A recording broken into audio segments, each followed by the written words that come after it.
Despite the amount of money that was stolen in fraud, the programs were still needed. We have some more news coming out from the Biden administration. And this time, we're going to go after those grifting bastards that steal our money. What am I talking about? I am talking about prosecuting COVID fraud. Based on reporting from Reuters, more than 3,000 people have been charged with theft of more than $830 million in COVID-19 emergency aid, following a nationwide operation conducted by the federal, state, and local law enforcement agencies. An Associated Press analysis published in June found that fraudsters potentially stole more than $280 billion in COVID-19 relief funding. Another $123 billion was wasted or misspent. So about half the amount, a little under half of the amount was on waste and misappropriations, but $280 billion in fraud. That's a lot of fraud. Maybe we should have had more oversight of the Triple P money while Trump was in office. I don't know. Is that just me? I don't know. Now, most of the money was grabbed from 3 large Trump-era pandemic release initiatives that were designed to help small businesses and unemployed workers survive the economic upheaval caused by the pandemic. It should be noted here that despite the amount of money that was stolen in fraud, the programs were still needed to counterbalance the shutdown of the economy and make sure that the economy didn't go completely off a cliff and was not able to recover as quickly as it has been. So while there was a lot of fraud involved and there shouldn't have been as much fraud, there should have been more oversight.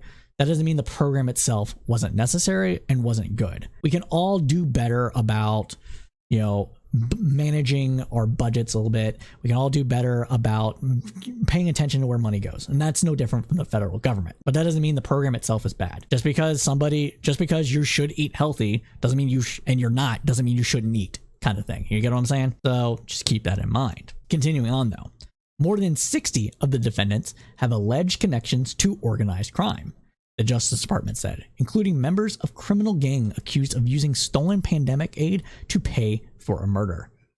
The murder for hire case, cited by justice officials, involved alleged members of a Milwaukee gang known as the Wild 100s, according to court records. Federal prosecutors said the gang stole millions of dollars in pandemic unemployment assistance and used part of the money to purchase guns, drugs, and to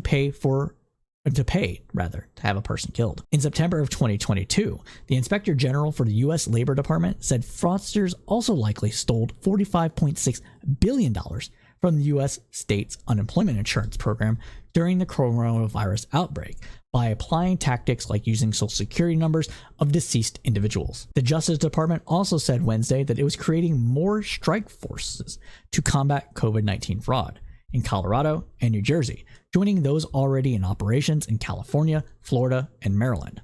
The legislation creating these pandemic funds under the former president included a specific provision for a dedicated inspector general to oversee disbursements, which is good.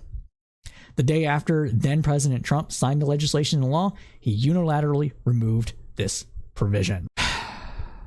So remember when Triple P loans were supposed to go to only people that really needed it, and Congress said that, we need the oversight for this, but we're going to leave it up to the Treasury to do that oversight. And Mnuchin said, nah. Yeah, it's the same fucking thing. Everyone's a grifter. Everyone's a thief. We can make fun about people like Marjorie Taylor Greene and Lauren Boebert, getting hundreds of thousands of dollars for their little small business or their little small consulting firm or whatever else that was. They were supposed to employ people and keep them on the payrolls, and how that money was pocketed and didn't need to be paid back because the government shut down the economy and that wasn't fair. All this crap, right? Which probably contributed a little bit to inflation, let's be real. But this is serious. It's almost like it was it was intentionally done. Obviously, Trump is like, we're not going to enforce it, right? Fuck it. But it's almost like it was done because everybody knew that if Trump were to lose, right, it would come back to look bad on the current incumbent president. And so fuck it, not my problem. Let's let the money go wherever it is, and then we'll make the next guy look bad. It's kind of like what it seems like to me. And there's no reason for me to think otherwise, given that all that's happened in the last 3 years with things that Trump had specifically set up or designed or whatever have you, and how it's come back now, 2021 after Biden's sworn in, 2022, 23, and how it makes him look bad because it's happening on his watch when it really was happening under Trump's watch, but it wasn't caught until Biden took office. It's like it needs to make it law for these things to continue, and it needs to sue when things are not done properly under the law that it's written. Something like that. Something needs to happen. Like there needs to be some remedy here to force the executive to do things that Congress says it should do. Within reason, there's like if Congress doesn't appropriate enough money and the executive is like, well, we need to do this thing and this thing's important, there's give and take here, right? But to just unilaterally just say, oh, oversight, who needs that, man? We're the party of the little guy. We're the party of no bureaucracy, so we're not going to have any oversight over anything whatsoever because that costs the economy money. It's nonsense. Like, I don't see how anybody could like come away with this with any other thing other than be like, wow, the people in charge really do matter, and maybe that shouldn't happen as much. There's going to be some people among conservatives, libertarian types, maybe some lefties that are a little on federal power or what have you. They're like, no, the federal government shouldn't just be involved. Like that will fix it, but it won't fix it. It just means they're not involved. It means that this never gets caught. It means that the things that we need government to do are never done. And so there can't be fraud with it, right? That's all that means. It doesn't mean it's better. It doesn't mean more trust is engendered in society. It just means that the government's like, not my problem, man. That's all on you.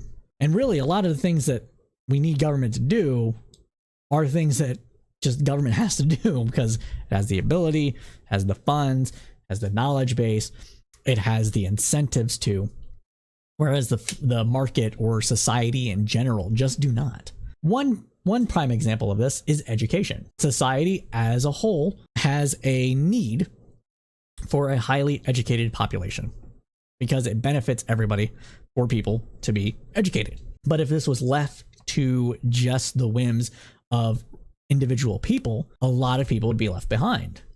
Because if I'm paying for my kid's education and you can't, well, that's a you problem. Short-sightedness, short-termism, whatever you want to call it. But that's what would happen a lot of the times. Now, there might be some ability to have communitarianism where a community gets together and like just, hey, smart kid, here you go. Here's all the money and go represent the community like in times of old. But should we rely on that? I don't think so. This comes back to the whole climate change, global warming, regulations, tragedy to economies, all this stuff. Like this all comes back to the fact that sometimes it's just not in the interest of individuals what would be interest of the group. And that's where government comes in. And I think everybody can agree with that. Or at least, if not everybody, most people can agree with that. Most people can agree that, kids should be educated. Most people can agree that we should have clean water. Most people should agree that, or will agree that we should have, not trash everywhere and that there needs to be somebody that's responsible for picking up the trash, right? But if it's left to individuals, well, it's not my problem. I will only clean my yard. I won't care about the lake that I never visit, making sure that's clean. If that gets polluted, whatever. Oh, oops, my water's poisoned. Whatever will I do? But this is ridiculous, man. This is just ridiculous. How just to not have any oversight at all of the funds whatsoever. It really just it's dumb. It's dumb. It is ineptitude on a nefarious level, if that makes sense. It is so inept, so negligent that it becomes nefarious. And that's what we're dealing with.